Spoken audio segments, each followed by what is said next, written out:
فاتح بیت المقدس سلطان صلاح الدین ایوبی رحمۃ اللہ علیہ۔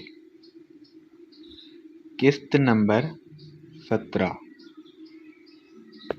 علی بن سفیان قاہرہ پہنچ گیا۔ وہ جن کے تعاقب میں گیا تھا ان کا اس سے آگے کوئی سراغ نہیں مل رہا تھا۔ اس نے اپنے ان جاسوسوں کو بلایا جو اس نے سوڈانی ہیڈ کوارٹر اور فوج میں چھوڑ رکھے تھے۔ ان میں سے ایک نے بتایا کہ گزشتہ رات ایک اونٹ آیا تھا۔ اندھیرے میں جو کچھ نظر آ سکا وہ 2 سوار تھے، ایک عورت اور ایک مرد۔ جاسوس نے یہ بھی بتایا کہ وہ کون سی عمارت میں داخل ہوئے تھے۔ علی بن سفیان کو یہ اختیار حاصل تھا کہ وہ وہاں چھاپا مارتا۔ سوڈانی فوج سلطنت اسلامیہ کی فوج تھی، کوئی آزاد فوج نہیں تھی، مگر علی نے اس خدشے کے پیش نظر چھاپا نہ مارا کہ وہ جلتی پر تیل کا کام کرے گا۔ اس کا مطلب صرف یہ نہیں تھا کہ موبی اور فخر المصری کو گرفتار کرنا ہے، بلکہ اصل مقصد یہ تھا کہ سوڈانی قیادت کے عزائم اور آئندہ منصوبے معلوم کیے جائیں تاکہ پیش بندی کی جا سکے۔ اس نے اپنے جاسوسوں کو نئی ہدایات جاری کیں۔ جاسوسوں میں غیر مسلم لڑکیاں بھی تھیں جو عیسائی یا یہودی نہیں تھیں۔ یہ کوبہ خانہ کی بڑی ذہین اور تیز ترار لڑکیاں تھیں، مگر علی بن سفیان نے ان پر کبھی 100% بھروسہ نہیں کیا تھا کیونکہ وہ دوگلا کھیل بھی کھیل سکتی تھیں۔ ان لڑکیوں سے بھی ان لڑکی موبی کا سراغ نہ مل سکا جس کے تعاقب میں علی آیا تھا۔ 4 روز علی بن سفیان دارالحکومت سے باہر مارا مارا پھرتا رہا۔ اس کا دائرہ کار سوڈانی فوج قیادت کے ارد گرد کا علاقہ تھا۔ 5ویں رات وہ باہر کھلے آسمان تلے بیٹھا اپنے 2 جاسوسوں سے رپورٹ لے رہا تھا۔ اس کے تمام آدمیوں کو معلوم ہوتا تھا کہ کس وقت وہ کہاں ہوتا ہے۔ اس کے گروہ کا ایک آدمی کو ساتھ لیے اس کے پاس آیا اور کہا، یہ اپنا نام فخری المصری بتاتا ہے، جھاڑیوں میں ڈگمگاتا کرتا اور اٹھتا تھا۔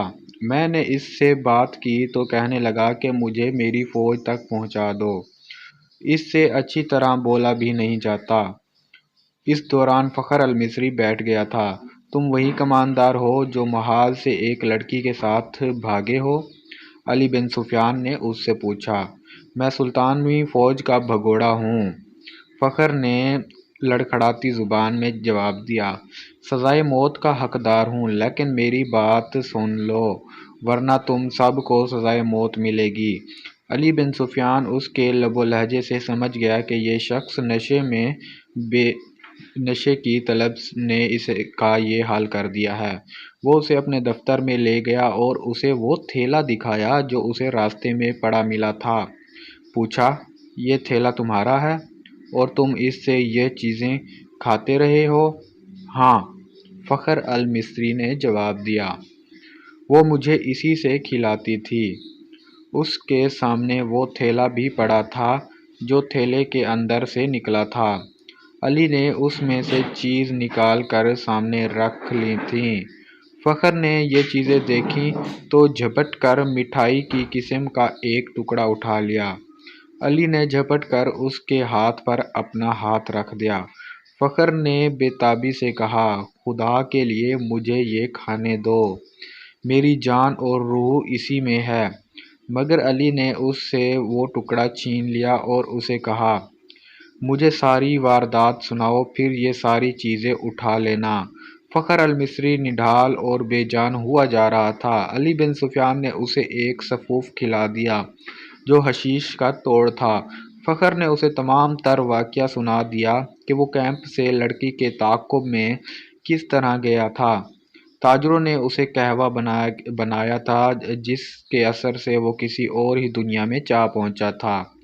تاجروں، صلیبی جاسوسوں نے اس سے جو باتیں کیں وہ بھی اس نے بتائیں، اور پھر لڑکی کے ساتھ اس نے اونٹ پر جو سفر کیا تھا وہ اس طرح سنایا کہ وہ مسلسل چلتے رہے۔ اونٹ نے بڑی اچھی طرح ساتھ دیا۔ رات کو وہ تھوڑی دیر قیام کرتے تھے۔ لڑکی اسے کھانے کو دوسرے تھیلے میں سے چیزیں دیتی تھی۔ وہ اپنے آپ کو بادشاہ سمجھتا تھا۔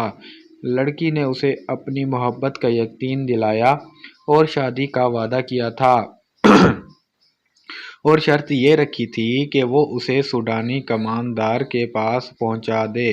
وہ راستے میں ہی لڑکی کو شادی کے بغیر بیوی بنانے کی کوشش کرتا رہا، لیکن لڑکی اسے اپنی باہوں میں لے کر پیار اور محبت سے ایسے ارادے اور خواہش کو مار دیتی۔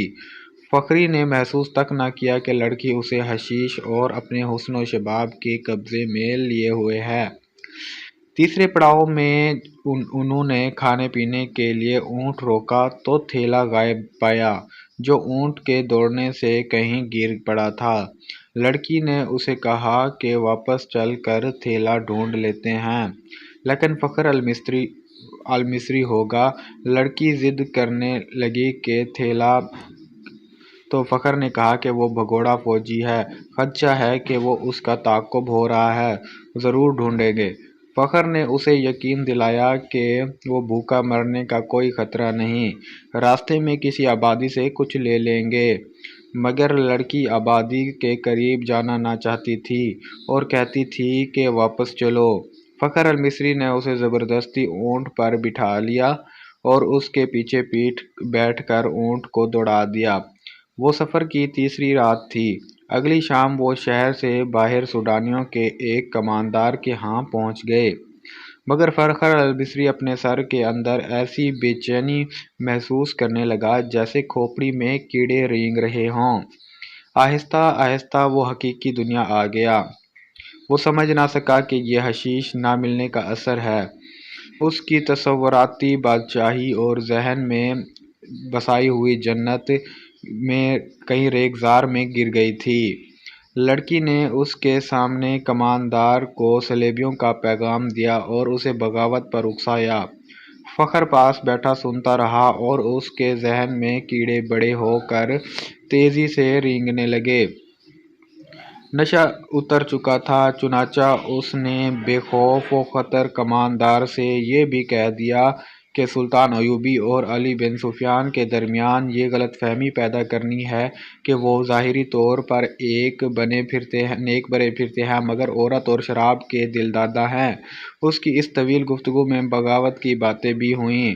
اس وقت کو فخر المصری پوری طرح بیدار ہو چکا تھا، لیکن سر کے اندر کی بے چینی اسے بہت پریشان کر رہی تھی۔ لڑکی نے کماندار سے کہا کہ اگر بغاوت کرنی ہے تو وقت ضائع نہ کریں، سلطان ایوبی محاذ پر ہے اور الجھا ہوا ہے۔ لڑکی نے یہ بھی جھوٹ بولا کہ صلیبی 3-4 دنوں بعد دوسرا حملہ کرنے والے ہیں۔ سلطان ایوبی کو یہاں سے بھی فوج محاذ پر بلانی پڑے گی۔ کماندار نے لڑکی کو بتایا کہ 6-7 دنوں تک سوڈانی لشکر کی فوج پر حملہ کر دے گی۔ فخر یہ ساری گفتگو سنتا رہا۔ آدھی رات کے بعد اسے الگ کمرے میں بھیج دیا گیا۔ اس کے سونے کا انتظام تھا۔ لڑکی اور کماندار دوسرے کمرے میں رہے۔ درمیان میں دروازہ تھا جو بند کر دیا گیا۔ اسے نیند نہیں آ رہی تھی۔ اس نے دروازے کے ساتھ کان لگائے تو اسے ہنسی کی آوازیں سنائی دیں۔ پھر لڑکی کے یہ الفاظ سنائی دیے: اسے حشیش کے زور پر یہاں تک لائی ہوں اور اس کی محبوبہ بنی رہی ہوں۔ مجھے ایک محافظ کی ضرورت تھی۔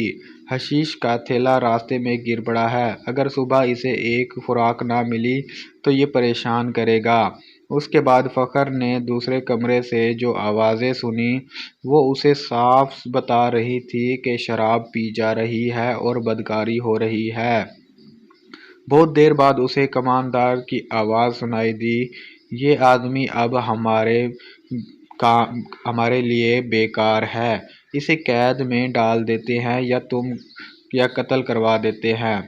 لڑکی نے اس کی تائید کی۔ فخر المصری پوری طرح بیدار ہو گیا تھا۔ وہاں سے نکل بھاگنے کا سوچنے لگا۔ رات کا پچھلا پہر تھا۔ وہ اس کمرے سے نکلا۔ اس کا دماغ ساتھ نہیں دے رہا تھا۔ کبھی تو دماغ صاف ہو جاتا مگر زیادہ دیر معاف رہتا۔ صبح کی روشنی پھیلنے تک وہ خطرے سے دور نکل گیا تھا۔ اسے اب دوہرے تعاقب کا خطرہ تھا۔ دونوں طرف سے موت نظر آ رہی تھی۔